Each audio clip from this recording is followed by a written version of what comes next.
So, Dhruvil, I'm going to get into my host mode. First is creating value for you, your shareholders, your company, your employees, and then there's wealth creation for your own self. You have invested in 50 plus startups, in some 50 plus public companies, you've invested in a few funds, you have 10 plus real estate portfolio.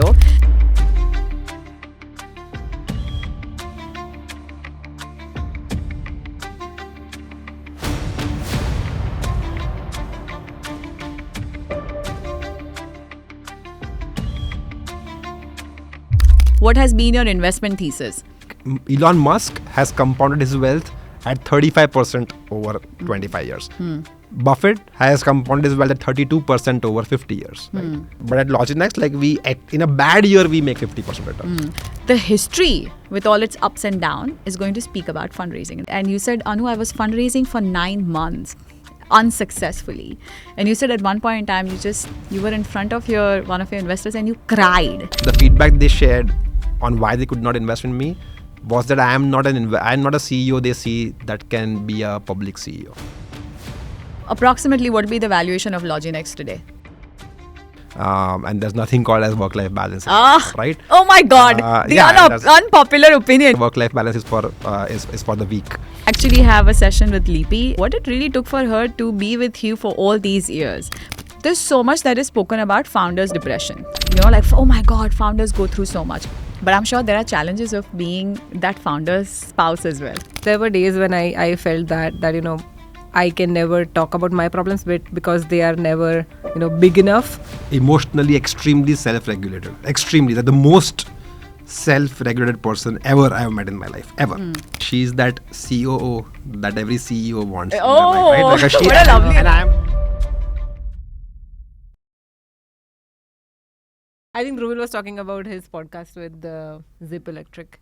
What is Zip Electric? It's an EV startup, and they give EV bikes to the drivers of Swiggy and Zomato. And all. Oh. So they lease those bikes to them. Oh.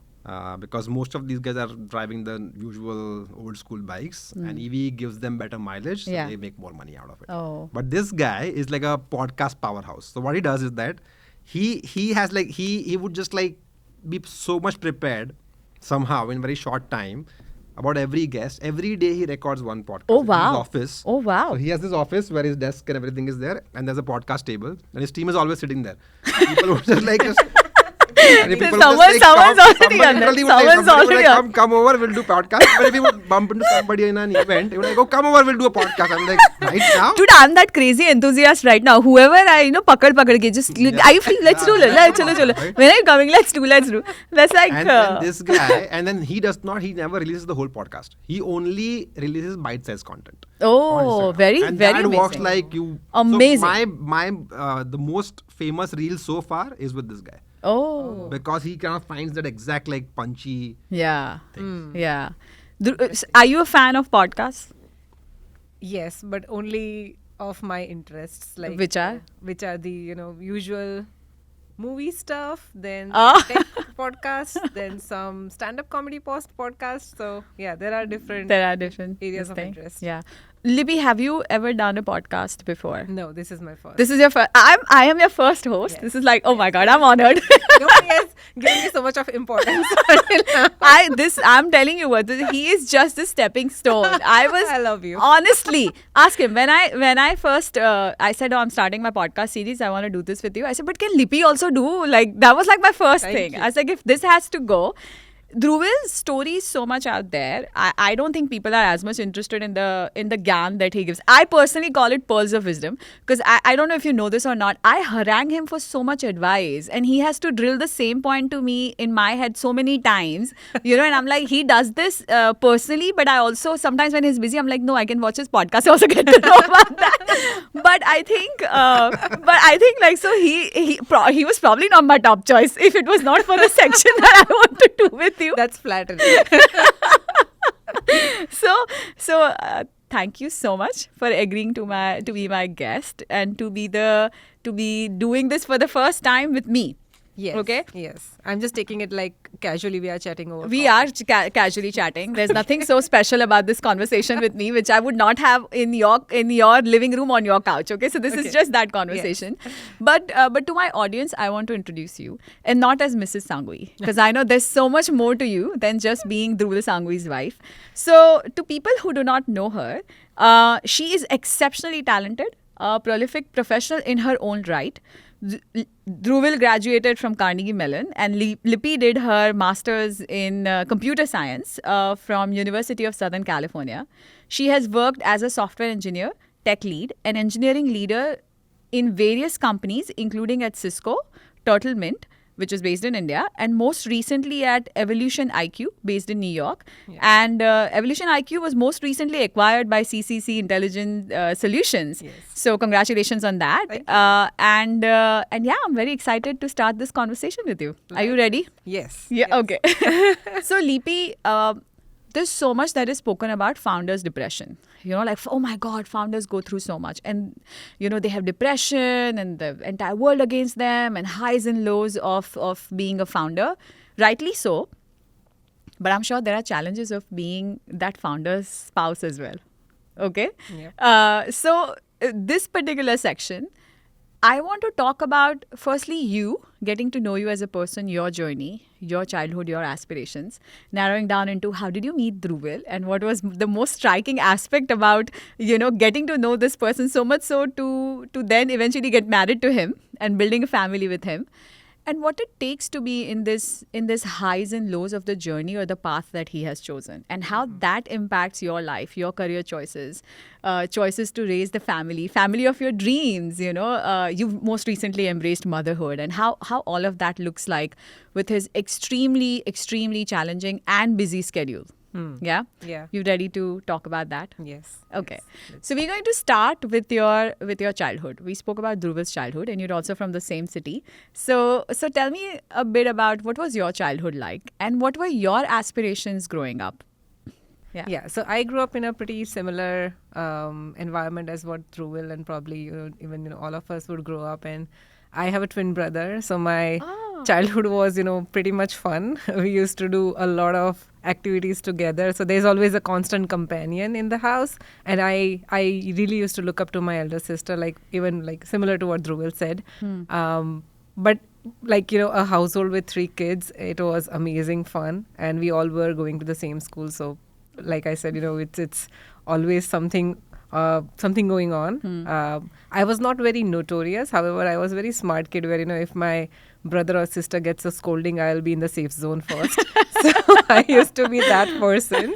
Everybody's favorite for sure. Pretty much like him.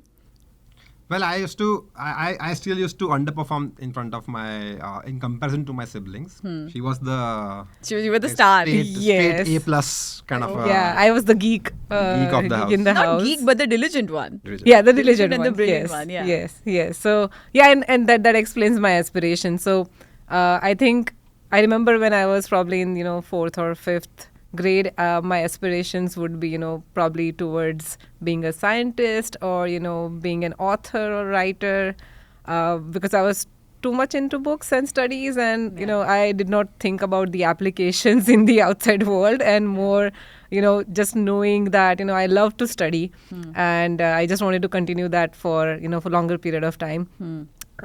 Pretty much until I did my master's, I always thought that let me also pursue PhD, and then I realized, okay, it's too long of a commitment, and I am not ready to do that.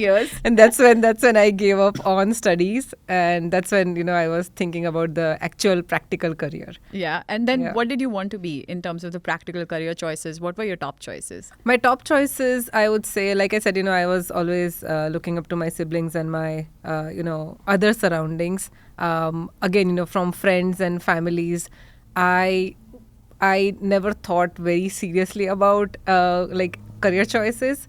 Once I wanted to become doctor, but then I thought that it's too long of a commitment to studies, and I don't think I want to do that anymore. Yeah. Then after engineering is when I wanted to pursue this software engineering career, where I felt that I'm good at it, and why not continue doing the same thing. But even there, during my master's, I wanted to focus on, network engineering, which was the niche domain that I stuck to. And that explains my first job at Cisco. Yeah. Yeah. So, but then you knew that you wanted to take a corporate career path and you want to probably just, be on that path of being an engineer. Right. I mean, I had always seen my father running a business, and it, again, it has its own challenges. So somehow it was not a very glorified in my mind. So I was never of the opinion that this is the only thing I want to do. So I wanted to explore the other path, which was in a corporate culture, or doing a job, or what it has for me. So I'm usually experimental in that sense, where if I don't know about what I want to do, then I would probably experiment a little bit and see that what I like, and that's what probably I did. Yeah. So basically, you wanted to be on the path of being a corporate employee versus just being an entrepreneur yourself. So entrepreneurship was not your aspiration. It was not an aspiration, but it was also not that I don't want to do this. It was more about I would experiment with multiple things. I was open to the multiple ideas, and again, that is also something that I may or may not do. But as long as I understand that I'm good at this, I would want to continue that. Okay, makes sense. Yeah. So, fun fact, Dhruvil and Lipi met during their undergrad, correct? You guys were classmates? Yes. Yeah. How did that start? We first actually met in Orkut, on Orkut. Orkut? If you remember, Even when you were classmates? No, so before that. So so there was before we even started undergrad, there was this communities, right? That they basically, and that, I think Orkut was the first one to start that concept of communities. Okay. Where you would go and mingle with the incoming students, right? Oh, even before the Yeah. class actually starts. Okay. So there was this one Orkut group where she was the administrator. So she actually had made the group, and a bunch of us would just kind of join it, and it was called, I think, whatever, right? The incoming students of class of 2006 or 10 or whatever. And then I remember there were very few girls. And obviously, all the guys had this interest in terms of you're going to undergrad. So how about checking out, what's the crowd like, what kind of new friends you're going to make.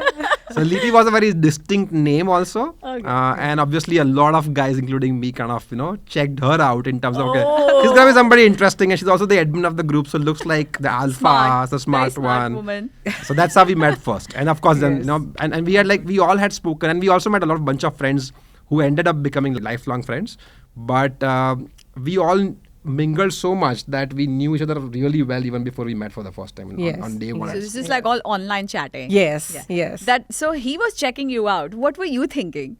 Oh, I was thinking that he's one more guy. Not important. Yeah, Yet but then yet another person who was, and I think he was not out there, so he was not very obvious about the intentions or anything. So he would ask about what are the course you are planning to take and stuff. Safe topics. Yes, very safe topics. And I would also and I thought that okay, these are like usual things that anybody would ask. So at that point, I was not like really interested, and I was like, okay, we'll meet on the first day of college and see and of course that was not the intention to pursue in college anyway. Like I said, I was the geek one, so my focus was more towards the studies and things beyond that. So then what happened? Day one, you met him. Then day one, yes, I met him. So of course from Orkut to now seeing in real life, other than his height, he was also which was the first thing anybody would notice. Other than that, I think we gelled in really well on the first day itself. We were a group of 6-7 folks, and all of us were like trying to just get to know each other. And the very first thing that I had noticed about him was that he's really a people's person, and he had those leadership qualities. Just making sure that there is a plan and coordinating with everyone to just go somewhere or doing something about that. So that was the striking thing that I really liked in him, that he was somebody who would just assume the leadership and just go about it. yeah, and that's how you fell in love with him. No, it took a while. I so much wish. It was so easy to get. How long? I think once we became friends, it took us almost 6 months. Almost, it's like so little. Yeah, so 6 months, and again, those 6 months we were still friends, right? And we are getting to know each other. You were friends, possibly him not. He had his intentions clear, but you. No, honestly, no. I was dating somebody else actually. What? Yeah, in that 6 months. And like for me, I mean, that, like on that, like first day that relationship ended, and the next day I was with her. So it was like I had like zero. I have doubts. Okay, Yeah. so 6 months later, how did that happen? Did he ask you out, or there was like Oh, there is. We still debate about it. That who asked who. who was it? Who was it? According to you, it's him. According to him, it's you. It's the other way around. According to me, it's me, and according to him, it's him. So the thing is that there was a very interesting thing there. We had a common friend, and she apparently was closer to her, but she basically gave away the hint to me that Lipi also kind of likes you. Yeah. And I'm like, okay, so that's like that kind of increased my confidence level. To like, I'm like, okay, now I can definitely take the shot. It's a safe bet. Safe bet. Safe bet. Yeah. Okay, so since then, pretty much we've been inseparable. I mean, this is then like what, 18 years of knowing each other? Half our lives. Yes. Half our lives. More than half our lives. More than half. Amazing. So every relationship from that aspect has its ups and downs. And I think, I'm sure it's a solid foundation because you met in college, you're young, you spend a lot of time together, have common friends, a lot in common as well. And then probably came the test of the long distance relationship because you both came for masters. You were in Carnegie Mellon, damn cold Pittsburgh, and then you were in the sunny California, right? And that was possibly the first time also that you guys were living apart because earlier you were in the same college, so see each other every day. Yeah. Was that the test of the time or the test of the relationship? In hindsight, yes. But in that moment itself, I don't think like we realized that. Both of us were very focused on our studies and our career then.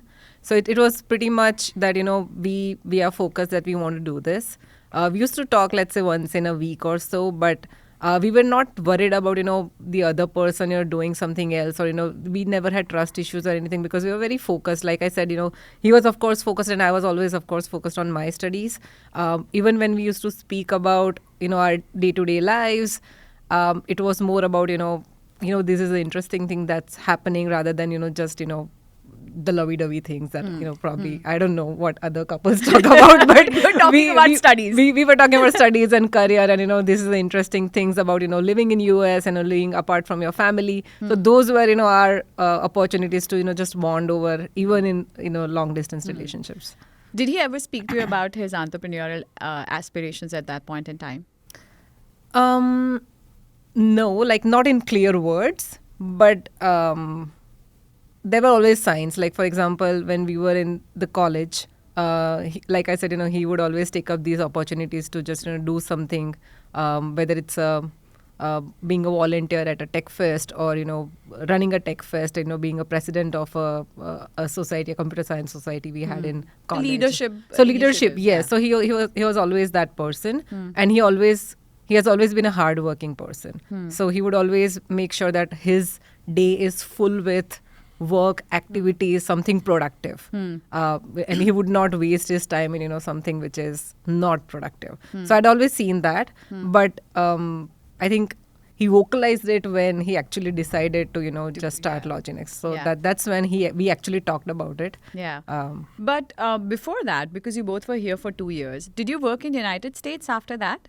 Yes. You wanted to be here long term. Did you see yourself like being in US and being in the corporate rat race at that point in time? And when I started working in the US, yes, that was the eventual goal. But I think after 2 to 3 years, when and I think that's when even Valley had this whole startup ecosystem booming up. That's when I was also thinking that I should be joining a startup. But again, I was not sure, especially my specialization and everything was in networking as a domain, which would not have a lot of startups, and it also requires you to be at a certain level for you to eventually contribute in a larger manner. So that is something that I was also contemplating, that should I be continue working in a similar industry or similar company, not about probably moving countries, but also just in terms of my career path. That's when probably he also decided that let me start LogiNext. So yeah, but for my own, like, independent of what he wants to do, I always wanted to be in the US and do something. So when he broke the news to you and said, let's pack and go to India, and that's where we're going to start our life, was it a solid yes for you, or it was a maybe for you? I think it was always a solid yes. maybe I was too naive then to understand what it means for me and my career. But I was always confident that I'll do good. So Wherever I go. Yes. Yeah. So I did not have that location preference as such. Even when even when I used to talk to my family, even now when both of us used to talk about it, I never had a location preference, knowing that I'll do good wherever I go. Yeah. Was it that you were naive, or that you were so much in love with him that you would follow wherever he'd go? I don't think I was like so much in love. I'm still, of course, being with him, I had been very much rational by then. So Yeah, he's very rational. That he's is very practical. So Yeah. yeah. After spending like so many years with him, I had become rational by then. Very rational as Yes. well. Okay, so you were okay to move. Yes. And you knew that wherever he would go, or wherever you would be in the world, you will still have a career. Yes. Did it bother you that he was going to start something from scratch and there's probably a very high risk of failure, and what that future will look like with him?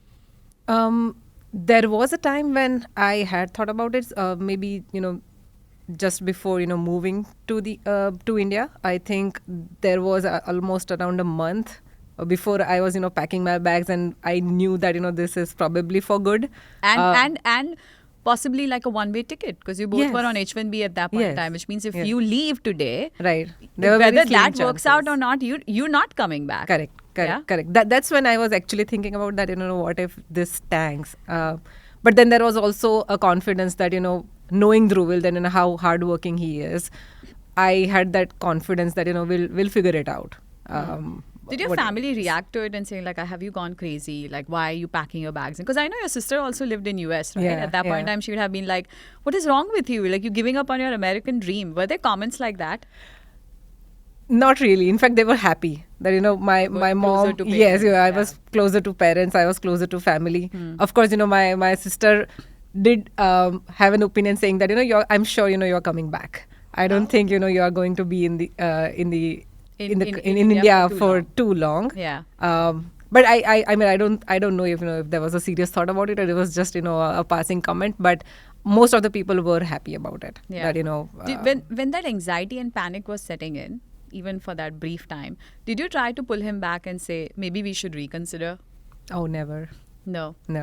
So you had like faith in him and support that if he wants And to knowing his conviction. So I mean, I'm not sure if you have experienced that, when he has that conviction, it's very, easy to see that, how much convinced he is about his decisions. And I knew that, if he has decided to do something, I'm sure, he's going to achieve it. So you went to India after a couple of years. So about 5 years, because like 2 years was masters and then another few years that you were studying. So maybe 4 or 5 years later, you went to India. Yeah. And that was when he was starting his entrepreneurial journey, right? And that journey, so the twofold changes for you. One is you going back to India, but after 5 years gap. I think that still is a bit of a cultural change. So you go back and acclimatizing, and you both went to Mumbai. I don't think you had lived in Mumbai before that, right? No. So new city, which is a new start in itself, possibly new job, and him starting something new altogether, which at that point in time, did you anticipate or did you have any idea how volatile and how challenging his own journey was going to be like? I did not anticipate, but like I said, I just had this inherent faith that we will, like if it's both of us together, we'll manage it, whatever it might be. And I knew that, we are hardworking and we are smart people, so we'll figure it out. So it that was just the underlying faith. It was the Yes. faith. So It you had was the not faith. anticipated anything, but you Right. went to many folds of changes to some extent. Like it's some sort of reverse cultural shock, because even when you come from India and then you go back and you be like, I'm an Indian, but I possibly do not understand what and why we do right now because I have a different understanding now. Yep.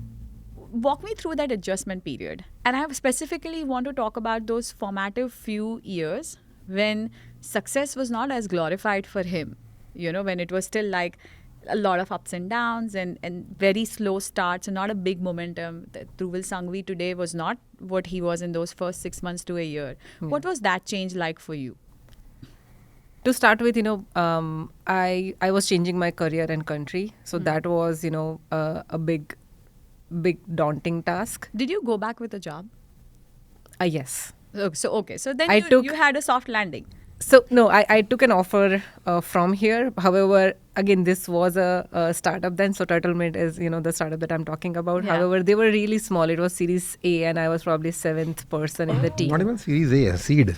They had not announced their seed. They had just done their seed, They had and it was just not done their publicly seed. announced. So I was talking to Dhruvil that hey, there is no PR around it, and is this like a legit company? And I have taken the offer, but I'm not sure whether they are like really good enough for me to join, because I've only talked on call and on video calls and stuff. And their CTO then, who's a really good friend now, but I had promised that once I'm in Mumbai, I'll come and meet you. And that's what I did. Like I went there, I met the people in the office, and I see that okay, this is legit, and I would really like to work here. That's when I ended up joining there. But yeah, I had an offer from here, which and Dhruvil being in Mumbai then was also very helpful because he could vet it out. Verify it. Yeah. He could verify, because otherwise it's very difficult, just being remote and then trying to evaluate your options. Yeah. So that was definitely helpful. The second challenge was new city, and not knowing, more people around. And both of us were in long distance until then. So it was also a new thing for us to just, live together and, again, start it from scratch. Yeah. So that is something that I remember about those early days, that, we were both figuring it out together. He would also have, difficult days at work. I would also have difficult days at work, because the culture itself, working culture is also different between US and India. Yeah. So in that moment, did you regret? Did you feel like, why did I do this? Why are we here? Were there thoughts like that? No, I think I don't think I'm a person who would regret a lot. I'm usually, Roll with the punches kind of. Yes, person. yes. I would rather, take it with my stride, that, okay, whatever may come, I'll take a look at it. But the challenges were more about, both of our careers, where I had always worked in the US. I had never worked in India. So it's a new work culture for me. How people work around you, how to, get them to work. Similarly, Dhruvil will also have, his own challenges. So we would come back home and, if we are talking about it, then, we could understand that, some of the problems were common because we both are in tech and both are in the startup eco-culture. So that was the common aspect about it. But otherwise, we were dealing our own challenges then. Yeah. So in that moment, now his startup journey kind of starts to take off, right? Which means that he's gone most of the time. He's working long hours. He's possibly traveling a lot to meet his customers, to meet his investors and things like that. And you are there. You're most of the time away from him, most of the time possibly alone. And in that moment, what was your thought process? What did it make you feel?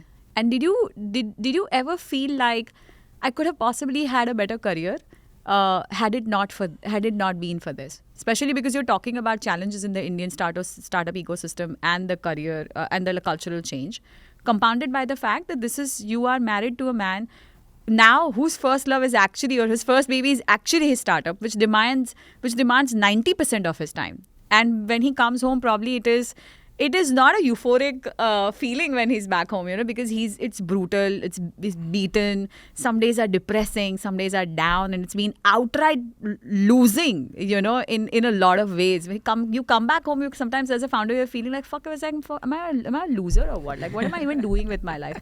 Those are very hard emotions to deal with personally. But how does it feel to be a spouse who in some ways have sacrificed and come back to have this life with him because you have faith in him, and that every moment of building startup in his life is not euphoric? This is a many-fold answer, very complex, so you can break it down as you want. Sure. So I'll take it in like two parts. One is, when he used to travel and stuff, I used to take that time as, my own time. So I had always taken that perspective that this is a liberating time. I could do my own thing where I don't have to, So you have hobbies? I have hobbies. Yes. Dhruvil doesn't, but you have hobbies. I have hobbies. I used to love to hang out with my office colleagues, and I used to visit home often when he was not around. I would just go and meet friends. So those were the things that I usually do when he was not around. And anyway, I think Mumbai has a different lifestyle when the work ends late. So even when he is around, both of us would be coming home pretty late at the end of the day. So we would hardly get, probably an hour before we go to bed, just, having some relaxed Dinner time and and dinner. So even when, we are in the same city, our lifestyle was pretty much different in Mumbai. But we used to love that, because that was the time when we both of us believed that, these are the building years and let's just, make the most of it. So I also used to do that at my workplaces, and he also used to do that with his work. So I never saw it as, that I made any kind of sacrifice for him, because I was also in it and I was also doing that for my own career. If I was, let's say, sitting at home and he used to travel, then that would have been a different thing. Yeah. So that is one part of it. And the second one is that even though, he would have his own challenges at work, I would also have my own challenges at work. Sometimes it was difficult where, I used to feel that my problems are never going to be big enough, where we talk about my problems first. You but feel like the person is not in a capacity to take in more. Hold that emotional space for you. Right, His cup right. is full. Correct. And that's frustrating. That is frustrating. But I also believe that, especially in relationship like ours, I'm a firm believer that, I don't want to give all the responsibilities to my partner in terms of, my social and emotional dependence. He can be a listener, but I would also have, other friends and family members who can be a listener. So I'm not like totally dependent on him to, support me in every other way. But that's a contrast, no? Because in the early years, he was so available and he was there to listen to all your problems, and he probably had more emotional bandwidth, and suddenly it's gone. No. Maybe that's, I think one He of the, set the expectation from the beginning.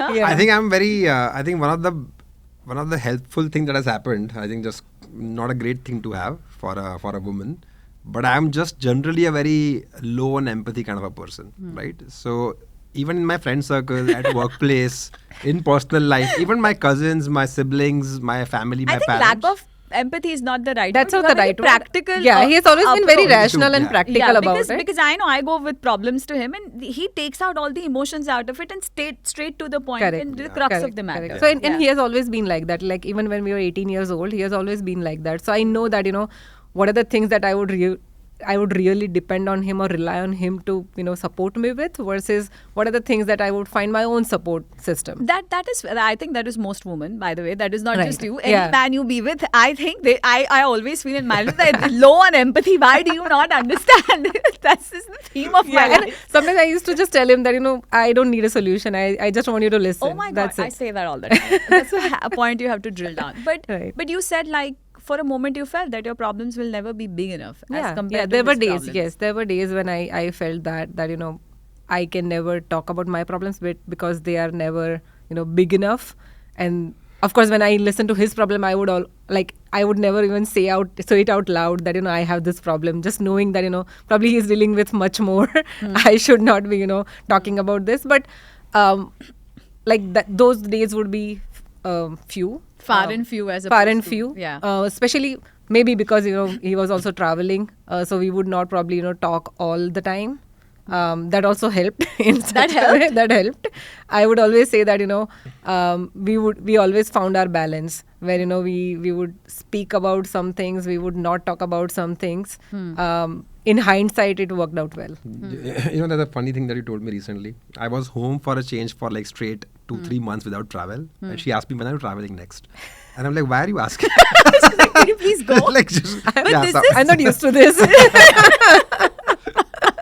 Like, I'm so used to you not being around. Sometimes I have that experience in my relationship where I'm like, I'm just around you a little too much. Okay. Like, just I please go. need my space. I need my space because I think being in each other's face too much also is like, the quirks just grow. Like, they don't grow on you. They just grow to irritate you more. So I'm like, when you're not around, there's less cooking, there's less cleaning, there's less everything. I have my space, my time. Actually, you're very right, because what happens is sometimes relationship becomes the center of our world, and it's very consuming, because like the activities you do together, especially here in US, because you have to do the house chores together as as well. And then when your partner is not around, the right experience is like, now I have time to connect with so many of my other friends. Like people, I have friends in my building, I've not had time to catch up with them, or I've not had time for my hobbies, and I've not had time to go for the gym. And that's when that comes in handy. Yes. But I think that is one way. And I know a lot of women who actually go in despair because they don't have their partners and they don't feel supported, and where they feel like you've gone so much. And like you said, my problems will never be big enough, and I'm holding it back. For a lot of people, it comes out as an emotional outburst, which is like, I am not supported and you are not here, and today was just not the day. A very personal question, but have you had those moments? I haven't had a lot of those moments. I think more so than that, it's a society around that usually, asks about that. For example, if I remember in the initial days of our marriage, when Dhruvil used to travel a lot, it was more I never felt that he travels a lot. It was very normal for both of us. It was more about when people around us, let's say our building friends, our colleagues, and they are asking that, oh, he's off again. How are you managing this? They make you feel that way. Right. And then after like 10 such conversations, I used to think that, is it? Like, I still don't feel it. Like, I don't still feel that, he travels so much because I know that, how passionate he is. And I am also, busy working on my own career. So I never felt that. So there are hardly, a few moments that I could remember that where I would have really felt that over last few years. So largely it seems this is not the podcast I expected. Dude, it had to be scandalous. So I was like, perfect relationship. And she's like, I have no issues. You want to go. You want to stay. Like, but married. But it's for most part, then Dhruvil, you married a saint. I must say that. So I see one thing I can tell you definitely. So first of all, I had the same feeling while you were answering, because I was like, Anu's asking you all the questions, but she's like, all the answers. Like, no, I don't have that. But then you realize that it's difficult to fake it, right? I'll tell you beyond so many years. Very interesting and very, very unworldly trait of Lipi is that she's significantly calm and very calm, composed. Very clear in her own mind, right? Emotionally extremely self-regulated. Extremely. That the most self-regulated person ever I have met in my life. Ever. Right? And I think that makes her life and my life better to multifold. And I think our daughter also is a huge reflection of her in that way, right? Like for an 18-month-old, and you are you should definitely come home because very soon. Yeah. She's also very much like that. Like for a toddler age, she's extremely well behaved, right? And all the people who come home and who meet her, including our parents also, they are shocked looking at this toddler, which is so well disciplined and well behaved generally. And not that we have tried anything. And I know that she has not tried any formal technique or any strategy or method to train her. But long story short, I think she's been extremely supportive. From day one, she somehow... Sometimes I also kind of feel that, maybe I'm misusing her trust too much because she's trusting me so much with the space she's giving me, right? And it's so easy to go on the wrong way. Misuse it, right? So I also feel morally obligated. But I have no words to kind of, I think, and that's why I always keep on saying that this is such a building together kind of feeling I get. Because there is and I also met, by the way, a lot of men at my workplace, at other workplaces, who significantly take a big take a big cut on their career because their spouse is not as supportive. Yeah. Or even maybe their spouse needs attention for the right reasons, right? And then they have to kind of take a step back sometimes. In my career, I've never have had to take a step back. But is it also because you guys met very young and you had many years before you started? And that's, I think that's, right? And then even when we brainstormed this, the only logical answer we could come up with is that we have grown together. You've grown together, and I think because you spent so much time together in the early years. You were in college, 9 to 5 together, after college together. But then the counter argument, again thinking out loud, the counter argument is that, we were 17, 18 years old. Even when we were spending this time together, what would we be talking about? I think it's just the presence, no? So you got into, there's so much you had. I think it was it was how many years? It was at least 7-8 years before you started LogiNext. But I think maybe not. Maybe you're right, because a wide part of that was also Long distance. Long distance. Right. Half of it was long. So I Half think of we it. dated for 8 years before LogiNext and us getting, because I think both our marriage and LogiNext happened in the same 12-month period. So 8 years of dating before that. But I feel that not just that part. I feel a big, a big reason of this growing up together is also we have gone through enough ups and downs in our own lives, like not together. For example, I've gone so much of like ups and downs, and I think she's observed it. I've observed her ups and downs. We also took, and I think we have very few moments where two of us had a bad story to share somehow, which is a kind of, also, and I also feel that we have been lucky that way, Right. where we have not had any collective setbacks in our life. But like you rightly said, Touchwood, you said maybe it is how well you self-regulate your own emotions. I think that is, actually, yeah. and I think, does that come from your own childhood, of how you were raised, how you saw women around you, or what was that emotional? Where does this come from? I don't think. I mean. It comes from your parents. Yeah, I mean, my father is pretty much like, calm and zen person. So I'm guessing it's coming from like in DNA, in hereditary. But otherwise, I don't think there was anything specific. Or maybe I would not see it because I was raised in that way. But yeah, that's the only explanation. And the second is, I like when you're talking about, how calm and composed I am. I was like, that's the only way to deal with you. that's the only way to deal with him.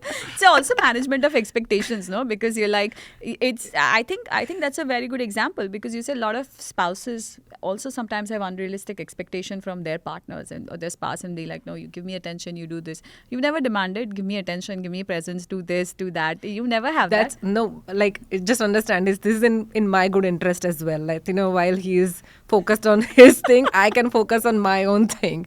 And that's also, works out well, because it's not just, I know it's easy for me to say that, I'm doing all of this for you, but that's not the real story. That's not true. Like it. I like it. Yes, I like it to be that way. Like whenever somebody, it's liberating for me as well. Like, getting my own space, getting to do my own thing, having, my own friends and my hobbies and my activities, spending even that time with my daughter. All of that, I love it. Yeah. Speaking of your daughter, I know, I mean, you guys moved just a few months before you were expecting. I was like, how is he making this move at this very last trimester? How are they both so adventurous about it? And he said, no, we're pretty cool, and yeah, we'll be here. And then he was like, but the only thing I'm worried about is I might not be able to travel, and that might just be like a new change for me. It wasn't like I'm going to have a baby. He was like, my new change is I'm not going to be able to travel for next few months, and I'm going to be stationed. I was like, Dhruvil, like how? So, and... You remember a lot. You take me too seriously, I feel. I'm going to be more careful. I am opposite of Lipi. While Lipi has a lot of no trust issues, I have a lot of Lipi takes everything on face value. I don't. Lipi has no expectations. I have a lot. Lipi self-regulates. I lash out. So no, I didn't trust you. So I was like, so that, that in itself to me, and then you switch jobs, dude. Like, you were working like this remote job in India, and said, now we are here, I'm going to switch job and we are. I was like, this woman is a superpower. Like, this is a superhuman move. It's so flexible, you're like, yeah, I'll just adjust in any situation anyhow. Motherhood, that is a new change. And earlier it was like you two, and then the company, and now the baby. And with that, to many who do not know, many who follow Dhruvil on social media, with less than a 1-year-old, where all did you go? Azerbaijan? You went to Dubai? And I don't know where all in between. And then everywhere. You have not stopped traveling in that year's time. Actually, we kind of like subconsciously try to train Gianna for traveling. So hope she kind of grows up as a travel kid. So this was one thing that even before having Gianna, we were very certain about that, let's not just stop, whatever we want to do just because, we have her now in our lives. Because I feel that, kids usually are very resilient. And we have seen that with, Gianna, that, maybe with your kid. That's not the definition of every kid maybe out then there. touch wood. Maybe then touch wood. But that was one thing that, we both agreed upon that, let's just, try. And I also used to tell Dhruvil that, I know you would always be up for it.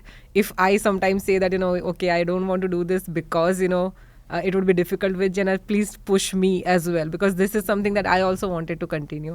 And yeah, fortunately we have been able to She's continue. like that, I like to call it like she's that COO that every CEO wants. in their Oh, life, right? Like what a lovely and I'm a super like high on risk taking, Yeah. and she would always compliment me. Like I never have to convince her. If, for example, I have to do any like some weird step like the ones that you were talking about, right? Like about sudden moves or traveling with the baby a lot.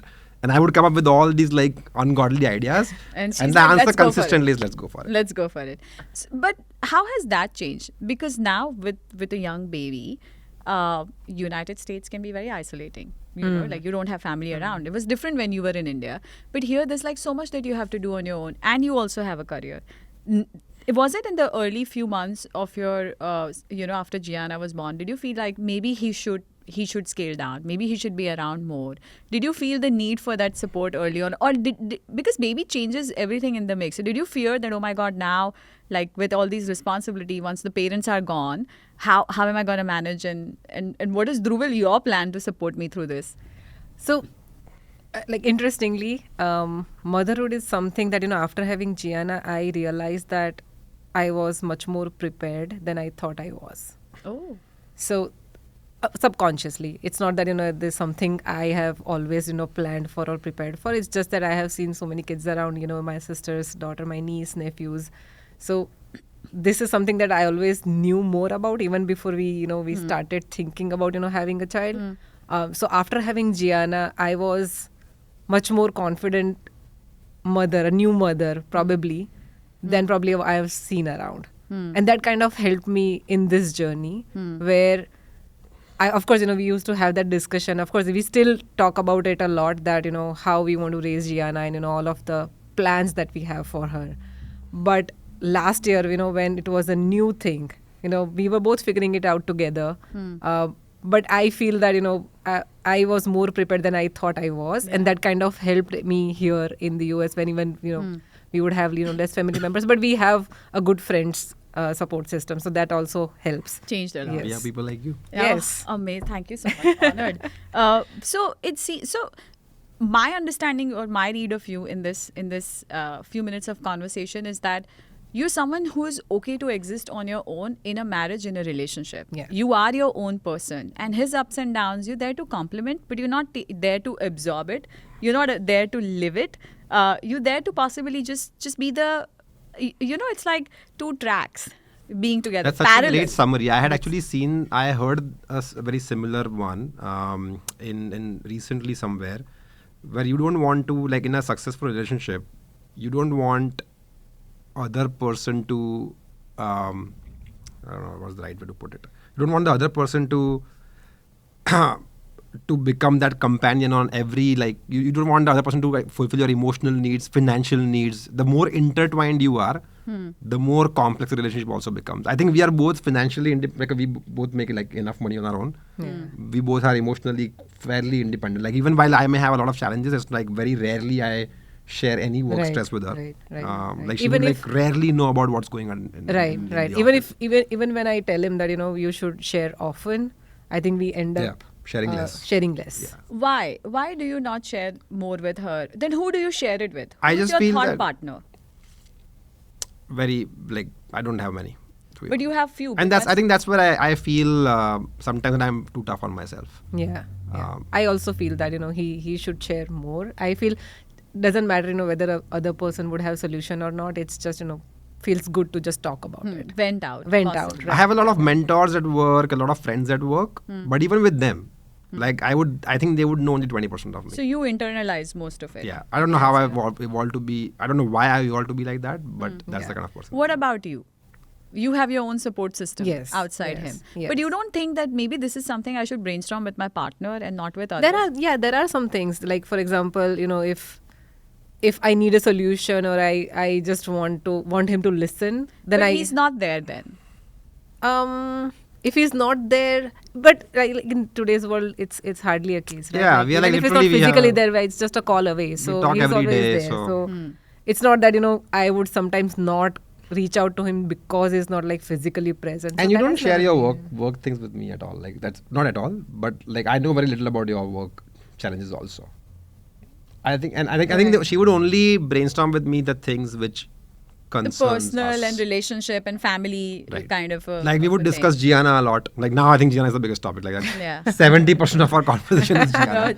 Yeah. Because that's like every week there's a new decision to be made about her. So Yeah. this Yeah. kind So, of thing. so you found your own support system Yeah. where you go to like your thought partners to Correct. release your stress, and then Right. you do the same. When you Right. come together, you more like, yeah, I think that's a very beautiful way of building a relationship where you're like complete on your own, and you Yeah. come together to build something as opposed to extracting something out of each other. And I don't mean extracting in a negative way. This is the most beautiful summary that I've Yeah, heard. yeah, I wouldn't have actually, been you able to summarize it really structure our well. Yeah, relationship like how you did. I'm learning to be a Yeah. therapist and couples counselor as well. This is So really- You should charge. You should felt- charge for that.